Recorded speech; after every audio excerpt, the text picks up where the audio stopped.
കൊൽക്കത്തയിലെ ആർജിക്കർ മെഡിക്കൽ കോളേജിലെ വനിതാ ഡോക്ടറുടെ ബലാത്സംഗ കൊലയിൽ പ്രതിഷേധം തുടരവെ ഇത്തരം കേസുകളിൽ പ്രതികൾക്ക് ഏറ്റവും കർക്കശമായ ശിക്ഷ ഉറപ്പാക്കാനൊരുങ്ങി സംസ്ഥാന സർക്കാർ. ബലാത്സംഗ കേസ് പ്രതികൾക്ക് വധശിക്ഷ നൽകുന്ന ബിൽ പാസാക്കുമെന്ന് മുഖ്യമന്ത്രി മമതാ ബാനർജി അറിയിച്ചു. പാർട്ടിയുടെ വിദ്യാർത്ഥി സംഘടനയായ തൃണമൂൽ ഛത്ര പരിഷയുടെ സ്ഥാപക ദിന സമ്മേളനത്തിൽ അഭിസംബോധന ചെയ്ത് സംസാരിക്കുകയായിരുന്നു മമത. ബലാത്സംഗ കേസ് പ്രതികൾക്ക് വധശിക്ഷ നൽകുന്ന ബിൽ അവതരിപ്പിക്കാൻ പ്രത്യേക നിയമസഭാ സമ്മേളനം വിളിച്ചു ചേർക്കുമെന്നും മമത വ്യക്തമാക്കി. ഞങ്ങൾ ബലാത്സംഗ വിരുദ്ധ നിയമങ്ങളുമായി ബന്ധപ്പെട്ട ബിൽ പാസാക്കും. കുറ്റകൃത്യം നടന്ന് 7 ദിവസത്തിനുള്ളിൽ പ്രതിക്ക് വധശിക്ഷ ഉറപ്പാക്കുന്നതായിരിക്കും അത്. ബില്ലിൽ ഗവർണർ ഒപ്പിട്ടില്ലെങ്കിൽ രാജ്ഭവന് മുന്നിൽ കുത്തിയിരിക്കുമെന്നും മമത അറിയിച്ചു.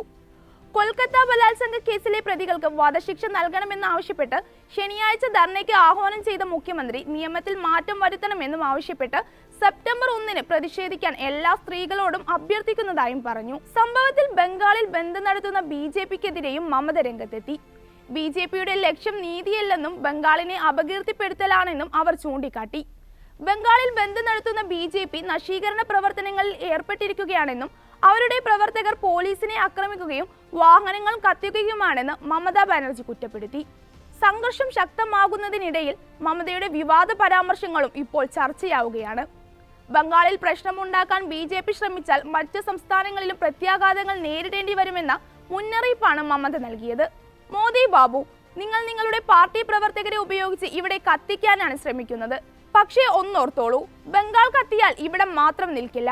അസം, വടക്ക് കിഴക്കൻ സംസ്ഥാനങ്ങൾ, ഉത്തർപ്രദേശ്, ബീഹാർ, ജാർഖണ്ഡ്, ഒഡീഷ എന്നീ സംസ്ഥാനങ്ങളും കത്തും.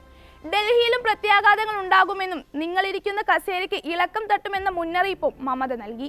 ഇത് ബംഗ്ലാദേശാണെന്നാണ് ചിലർ കരുതുന്നത്.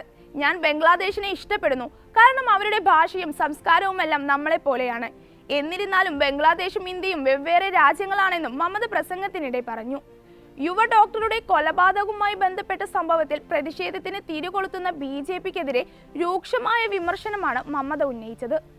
തൃണമൂൽ പ്രവർത്തകരോട് പ്രതികരിക്കാനും മമത ആവശ്യപ്പെട്ടു. അപമാനിക്കപ്പെടുകയാണ്, അതിനാൽ പ്രതികരിക്കേണ്ട സമയം അതിക്രമിച്ചിരിക്കുന്നു. വൃത്തികെട്ട രീതിയിലുള്ള ആക്രമണങ്ങൾ നേരിടുമ്പോൾ കേട്ടിരിക്കരുത്. എങ്ങനെ പ്രതികരിക്കണമെന്ന് നിങ്ങൾക്ക് തീരുമാനിക്കാം, മമത പറഞ്ഞു. ഡോക്ടറുടെ മരണത്തിൽ സാധാരണക്കാരുടെ വികാരം മുതലെടുക്കാനാണ് BJP ശ്രമിക്കുന്നത്. ബംഗാളിനെ അപകീർത്തിപ്പെടുത്താനാണ് അവർ ആഗ്രഹിക്കുന്നത്. ഇരക്കും അവളുടെ കുടുംബത്തിനും നീതി ലഭിക്കാതിരിക്കാൻ അന്വേഷണം അട്ടിമറിക്കാൻ ഗൂഢാലോചന നടത്തി. AI ഉപയോഗിച്ച് BJP വലിയ തോതിലുള്ള സൈബർ കുറ്റകൃത്യങ്ങളിൽ ഏർപ്പെടുകയാണെന്നും ഇത് സാമൂഹിക അശാന്തിക്ക് കാരണമാവുകയാണെന്നും മമത ആരോപിച്ചു. അതേസമയം മമത ദേശവിരുദ്ധ പരാമർശങ്ങൾ നടത്തിയെന്നാരോപിച്ച് BJP രംഗത്തെത്തി. മമതയുടെ പ്രസ്താവനകൾ കേന്ദ്ര സർക്കാർ ഗൗരവത്തിലെടുക്കണമെന്നാവശ്യപ്പെട്ട് സംസ്ഥാന അധ്യക്ഷൻ സുഗാന്ത മജുംദാർ കേന്ദ്ര ആഭ്യന്തരമന്ത്രി അമിത് ഷായ്ക്ക് കത്തയച്ചു. പ്രതികാര രാഷ്ട്രീയത്തെ മമത അംഗീകരിച്ചുവെന്നും ബംഗാളിലെ ജനങ്ങളെ സംരക്ഷിക്കണമെന്നും അദ്ദേഹം കത്തിൽ വ്യക്തമാക്കി. ഭരണഘടനാ പദവിയിലിരിക്കുന്ന ഒരാൾ ഇത്തരത്തിൽ ദേശവിരുദ്ധ അഭിപ്രായങ്ങൾ പ്രസ്താവിക്കുന്നത് ഉചിതമല്ലെന്നും മമത രാജിവെക്കണമെന്നും അദ്ദേഹം ആവശ്യപ്പെട്ടു. താൻ രാജിവെക്കണമെന്ന BJPയുടെ ആവശ്യത്തിനെതിരെയും മമത പ്രതികരിച്ചു. സ്ത്രീകൾക്കെതിരായ അതിക്രമങ്ങളുടെയും ബലാത്സംഗങ്ങളുടെയും പേരിൽ ഉത്തർപ്രദേശ്, മധ്യപ്രദേശ്, മണിപ്പൂർ മുഖ്യമന്ത്രിമാർ രാജിവെച്ചിരുന്നോ എന്ന് മമത ചോദിച്ചു. കൊൽക്കത്ത ബലാത്സംഗ കേസിൽ CBIയുടെ അന്വേഷണ പുരോഗതിയെയും മുഖ്യമന്ത്രി ചോദ്യം ചെയ്തു. ഞാൻ 5 ദിവസത്തെ സമയം ചോദിച്ചു, പക്ഷേ കേസ് CBIക്ക് വിട്ടു. അവർക്ക് നീതിയല്ല, അത് വൈകിപ്പിക്കുകയാണ് വേണ്ടത്. 16 ദിവസമായി, എവിടെ നീതി, മമത ചോദിച്ചു. നേരത്തെ ബലാത്സംഗ കേസുകളിൽ കർശന ശിക്ഷ ഉറപ്പുവരുത്തുന്ന നിയമം വേണമെന്നാവശ്യപ്പെട്ട് മമതാ ബാനർജി പ്രധാനമന്ത്രിക്ക് കത്തയച്ചിരുന്നു. രാജ്യത്ത് കർശന ബലാത്സംഗ വിരുദ്ധ നിയമം വേണമെന്നായിരുന്നു കത്തിലെ ആവശ്യം. രാജ്യത്ത് ദിനേന 90 ബലാത്സംഗ കേസുകളാണ് റിപ്പോർട്ട് ചെയ്യുന്നത്. സ്ത്രീകളുടെ സുരക്ഷയ്ക്കും സംരക്ഷണത്തിനും ഇത്തരം കുറ്റകൃത്യങ്ങൾ അവസാനിപ്പിക്കേണ്ടത് നമ്മുടെ എല്ലാം ഉത്തരവാദിത്തമാണ്. അതിനാൽ ഇത്തരത്തിലുള്ള ക്രൂരകൃത്യങ്ങളിൽ പങ്കാളികളാകുന്നവർക്ക് ശക്തവും മാതൃകാപരവുമായ ശിക്ഷ നൽകാൻ കർശനമായ നിയമനിർമ്മാണം ആവശ്യമാണ്. ബലാത്സംഗ കേസുകളിൽ പെട്ടെന്നുള്ള നീതിക്കായി അതിവേഗ വിചാരണയ്ക്ക് പ്രത്യേക ഫാസ്റ്റ് ട്രാക്ക് കോടതികൾ രൂപീകരിക്കുന്ന കാര്യം പരിഗണിക്കേണ്ടതാണ്.